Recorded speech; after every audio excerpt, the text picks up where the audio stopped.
सलाम, आदाब, नमस्ते, सत श्री अकाल, हेलो। आप ये सोच रहे होंगे कि मैं एक ही बातों को अलग अलग एथनिक फेथ के हिसाब से क्यों कह रहा हूँ, क्योंकि बात ही कुछ ऐसी है।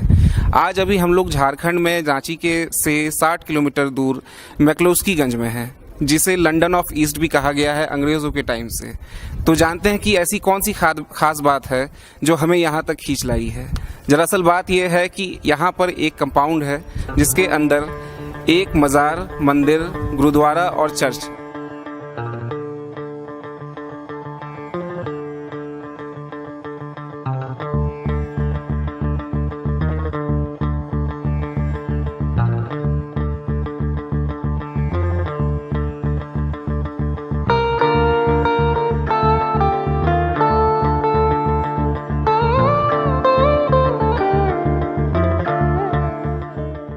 और ख़ास बात ये है कि मज़ार जिन पीर के नाम से है, उनके नाम पे आज उर्स का भी मौका है।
जो तृष्णा दहन कर बला में लुटा, जो उम्मत था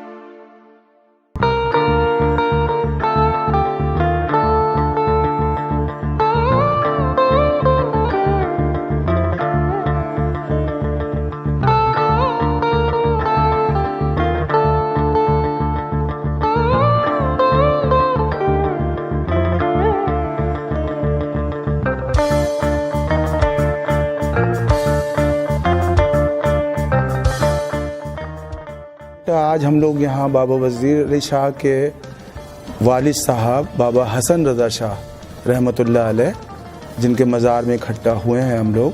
आज का दिन जो है 17 अप्रैल 12 शाबान, इस दिन इनका पर्दा हुआ था। ये फ़कीर हैं सरकार वारिस पाक के, जिनका देवा शरीफ आस्ताना है और ये वारसी सिलसिले से हैं। इनको मुहब्बुल वारिस महबूबुल वारिसिन का खिताब मिला। सरकार वारिस पाक ने इनको जंगल में बिठाया 24 बरस। इनके पूरे जिस्म में दीमक लग गई थी और उसके बाद ये बिल्कुल ये कहा जाएगा कि जान बाकी नहीं थी। तो सरकार आलम पनाह गए और इनको उठाया। उठाने के बाद फिर कुछ दिन इनका इलाज चला, जो दीमक लग गई थी बदन में। फिर इनको भेजा कि जाओ कलकत्ता जाओ, वहाँ मेहनत करके खाओ। तो आपको कोई काम नहीं मिला था। ये राजकुमार थे, सुल्तानपुर के रियासत के राजा के बेटे थे, राजा दोस्त मोहम्मद, जो वो भी सरकार वारिस पाक के ही मुरीदों में थे। हमारे परदादा राजा दोस्त मोहम्मद, सुल्तानपुर की रियासत थी। तो फिर उनको समझो जंगल भेजा 24 साल राजपाट छुड़वा के। फिर ये कहा कि जो मेहनत करके कमा के खाओ।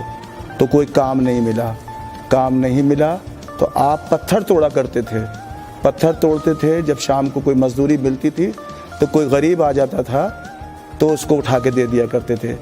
इस तरह 7-7 दिन का रोज़ा हो जाता था, 7-7 दिन का, कभी 3-3 दिन का रोज़ा हो जाता था, भूखे रहते थे।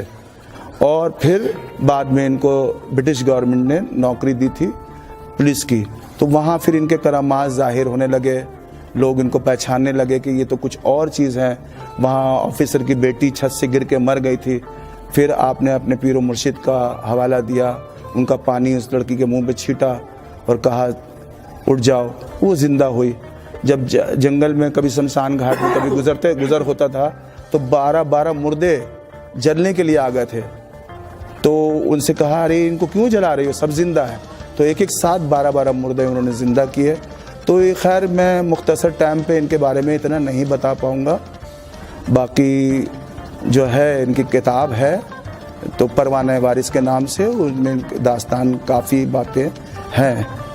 तो और ये फिर ये एक मिशन है रज़ा वारसी प्रेम कुटी मिशन, ठीक है, जिसको मेरे वालिद ने और इनके जो मुरीद थे बारी साहब नरेश चंद्र बारी, वो दोनों पीर भाई ने मिल के ये बीड़ा उठाया था। क्योंकि यहाँ जंगलों में बाबा वज़ीर अली शाह इबादत किया करते थे और अकेले इबादत करते थे। तो एक दिन बारी साहब को बुलवाया, वो देखने मिलने आया करते थे कि जंगल में कहाँ आप इबादत करते हैं। फिर उनको अपनी तमन्ना बताई कि मैं यहाँ ज़मीन लेके ऐसा बनाना चाहता हूँ, तो वो भी उसमें शामिल हुए।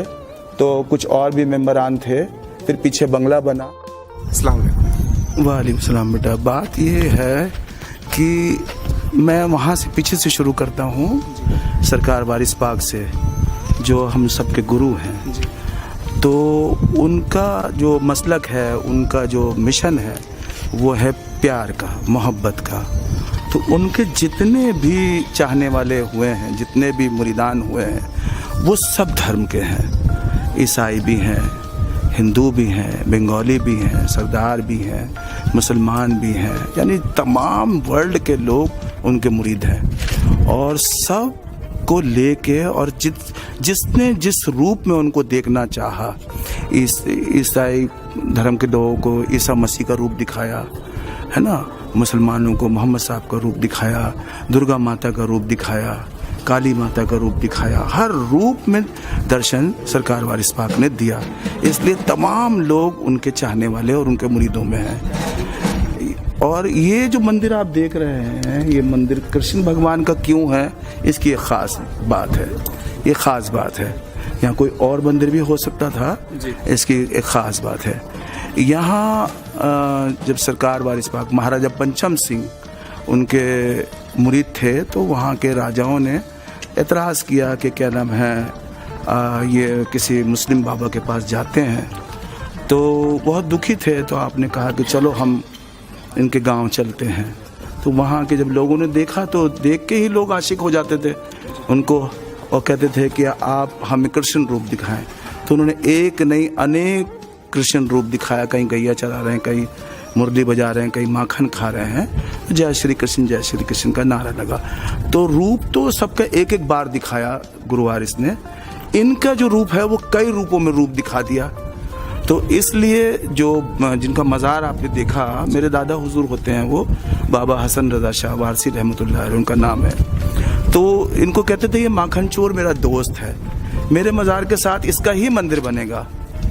तो लोगों ने बीच में कोशिश भी की दूसरी मंदिर बनाने की, लेकिन वो नहीं हुआ। इन्होंने यहाँ दर्शन दिया। यहाँ पे पुराने जो ये कहाँ बैठे हैं, ये इनकी दादी मेरे पिताजी की शिष्य हुआ करती थी, इनका नाम है नवीन। उधर पीटर बैठे हैं, इनकी सासू माँ थी जो मेरे पिताजी की शिष्यों में थी, और वो बराबर जंगल में उनसे मिलने आया करती थी। इनके एक शिष्य और होते थे हमारे दादा के, बाबा हसन रज़ा शाह के, वो थे नरेश चंद्र बारी, ठीक है। तो और वो उनके बेटे थे बाबा वज़ीर अली शाह। तो वो यहाँ जंगल में तपस्या करते थे। उनको बुलाया बारी साहब को कि हम यहाँ मिलने भेजा। इन्होंने संदली शीट में जब बैठा करते थे बाबा जी, तो बारी साहब को मिलने भेजा। तो जंगल में यहाँ वो इबादत करते थे। तो उनको दिखाया कि मैं चाहता हूँ कि इस जगह को ख़रीदा जाए और इसमें यहाँ पे सब धर्मों की चीज़ को बनाया जाए।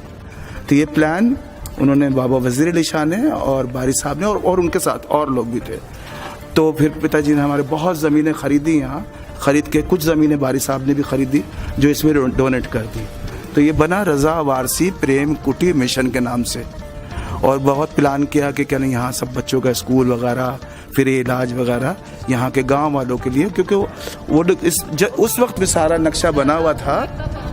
हाँ, ये नक्शा ये भी देखिए जिसका फोटो आप लोग बाहर देख सकते। एक चीज़ आप देखेंगे, गेट के पास मस्जिद बनेगा और साइड में इमाम बाड़ा, फिर ये झरना वगैरह फुआरा से आते हुए आप बाबा जी का मज़ार और मंदिर और गिरजा और गुरुद्वारा, इस तरह का प्लानिंग है। लेकिन वो नेता होता लोगों ने इसको बना बुनू दिया अपने ढंग से, तो सब टूट टाट जाएगा, ये ऐसा रहेगा नहीं। जो पुराना नक्शा है जिसका फोटो भी लगा हुआ है, जिस हिसाब से उन लोगों ने बुनियाद रखी थी, ये उसी हिसाब से, क्योंकि उनके जीवन ने साथ नहीं दिया, बीच में कुछ काम रुका।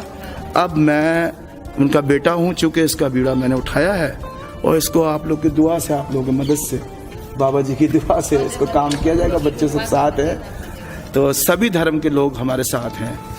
ये पीटर बच्चा खड़ा है, ये क्रिश्चियन है, सरदार लोग भी मुरीद हैं, हिंदू भी, मुसलमान भी, सब। अभी फ़िलहाल ये पंडित जी को यहाँ देखा भाली ये करते हैं, इसी गांव में रहते हैं, ये यहाँ की साफ़ सफाई। अभी पंडित होते साथे ये जाते हैं, मज़ार भी साफ़ करते हैं, गुरुद्वारों भी साफ़ करते हैं, चर्च भी साफ़ करते हैं। यहाँ इस मंदिर के पंडित जी भी बैठे हुए हैं, तो आइए जानते हैं ये पंडित जी यहाँ से किस तरह से जुड़े हुए हैं। सबसे पहले तो यहाँ पर हमारा प्रेम हुआ, और प्रेम होने के कारण कितनों भी काल और तूफान आए, लेकिन इससे हमें बचाए और हमारे गरीबी को दूर किए। ये बाबा ने चारों धर्म में हमको साथ दिए, और साथ दिए कि भाई हमारे पर विश्वास था, और विश्वास के लेकर हम चले, और चले तो आज हमारे पास कितनों बड़ा कठिनाई या तूफान आता है, किनार हो जाता है। और लोग हमको तरह तरह से बहुत सुशासन और दिक्कत और परेशानी किए, लेकिन सब तरह से इनको जो है से हमारे विश्वास पर हल होते गया। और आज भी हमारा विश्वास है, पेड़ तो लगाया कोई, लेकिन आज सेवा करके फल खा रहे हैं हम। और हमारे चलते जितने भी लोग अगल बगल जितने प्रेम, हालांकि हमको क्रोध रखता है, लेकिन हम सबके साथ प्रेम करते हैं, सबका साथ कहते हैं एक साथ बैठो। और ये मंदिर और भगवान है, वहाँ जाके पछताने से कोई फायदा नहीं। अरे यहाँ देखो, यहाँ जो सामने है उसको देखकर चलो, यही सब कुछ है, वहाँ आगे जाके पछताने से कोई फायदा नहीं। प्रेम यहाँ है तो यहाँ रखिए, क्रोध और दुश्मनी रखने से कोई फायदा नहीं। धन्यवाद। देखिए यहाँ एक महिला ही बैठी हुई हैं, आइए जानते हैं इनका क्या राय है यहाँ के बारे में। क्या नाम है आपका? द्रौपदी देवी। आप कब से आ रही हैं यहाँ? अब कै बरस हो गए? शादी हो गई? शादी हाँ 30-40 30-40 साल से आप आ रही हैं। अच्छा, कुछ बताइए यहाँ से कि आप किस तरह से यहाँ से जुड़ी हुई हैं। यहाँ से जुड़े थे, मेरे सास के चलते मेरा देवर गुम हो गया था, तो सब कोई बोल गया कि मर गया। पर कोई बोला कि वहाँ पर जाइए, तब इनके पिताजी के पास मेरी सास आई, तब उनको बोला कि नहीं वो जिंदा है, साल भर रुक जाइए। साल भर मेरी सास रुकी, तब उनका फिर वहाँ से खबर आई, तब मेरी सास उनको लेने गई। चलिए मुबारक हो। तो मेरे सास के साथ ही आना जाना। प्रवीण शर्मा। आप यहाँ से कैसे जुड़े हुए हैं? दादी की तरफ से इंसान। आप इनके लड़के? अच्छा, एक बड़ा उसी समय से पूरा परिवार हम सब जुड़े हुए हैं, और ये हमारा प्रेम का शुरू से सीखे हैं कि कोई हिंदू मुस्लिम सिख ईसाई कोई अलग नहीं है, सब में एक प्रेम से सब जुड़े हुए हैं, और वही दुनिया में सबसे आगे आदमी को ले जाता है। तो वही इंसान की प्रेरणा वही होना चाहिए। और हम हर साल यहाँ पर जन्माष्टमी मनाने स्पेशल आते हैं, यहाँ पर पूरे भगवान के कपड़े उपड़े चेंज करना, ये पंडित जी सारा कुछ करते हैं, प्रसाद वगैरह चढ़ाते हैं उस दिन आके। और मज़ार में तो हम बचपन से ही दादी के साथ आते आए हैं, और शुरू से हम लोग का यहाँ से अच्छा संपर्क रहा। आगे उम्मीद करते हैं कि युवा पीढ़ी को कुछ मैसेज देना चाहिएगा। युवा पीढ़ी का मैसेज यही है कि दुनिया में कोई अलग नहीं है, सबको एक सोच के चलना चाहिए, और इंसान ही है। कोई धर्म आप अपना मानिए, कोई दिक्कत नहीं उसमें, लेकिन इंसान को प्रेम सबसे बड़ा मानना चाहिए। कि हम आपस में कोई लड़ाई वैर नहीं रखें, हम अपना अपना धर्म को जरूर माने, लेकिन एक सामने इंसान के प्रति इंसान को ही समझना चाहिए। जी बिल्कुल, बहुत सही। अब सफ़र को हम लोग आगे की तरफ ले जा रहे हैं। मैक्लुस्कीगंज से हम लोग रांची की तरफ चल चुके हैं, और रास्ते में हम लोग अब बात को थोड़ी और आगे ले जाएं तो बाबा, हम सरकार वारिस पाक के कश्मो करामात के ऊपर थोड़ी सी रोशनी की ये गुजारिश करेंगे आपसे। दरअसल बेटा देखो, उनका तो फरमान ये है कि मैं वो हूँ जो न तकरीर में आ सकता न तहरीर में आ सकता। तो उनके बारे में मेरी तो ताकत नहीं है कि मैं कुछ कश्फ करामत के बारे में उनके बातों पर रोशनी डालूं, ताकि क़यामत गुजर जाए उनके बारे में मैं नहीं बता सकता। हाँ, ये है कि चंद बातें तुम लोगों के नॉलेज में मैं डालता हूँ, जैसे कि आपके कदम मुबारक में कभी मिट्टी नहीं लगा करती थी, आप चप्पल कभी नहीं पहना करते थे, और नंगे पैर लोगों ने आजमाने के लिए उनको कीचड़ों पे पानी के डाल के मट्टियों में चलाने के और अंदर सफ़ेद चांदी बिछा के आजमाया भी लोगों ने, बाहर कीचड़ कर दिया और अंदर सफ़ेद चांदी बिछा दी। लोगों ने ये देखा कि क्या नाम है, कोई मट्टी धूल नहीं लगी। और सबसे बड़ी बात ये थी कि कभी आप अपने अजदाद के बारे में, हुजूर आका सल्लल्लाहु अलैहि वसल्लम के बारे में, या इमाम हुसैन अली मुकाम के बारे में, या मौला अली के बारे में कुछ सवाल कोई करता था या कोई बात पूछना, कि कभी भी किसी ने कोई सवाल किया उनके अजदाद को लेके, मौला अली या हुजूर आका सल्लल्लाहु अलैहि वसल्लम या इमाम हुसैन अली मुकाम के बारे में कि ये ऐसे कैसे हुआ, तो आप उनको प्रैक्टिकल करके बताते थे।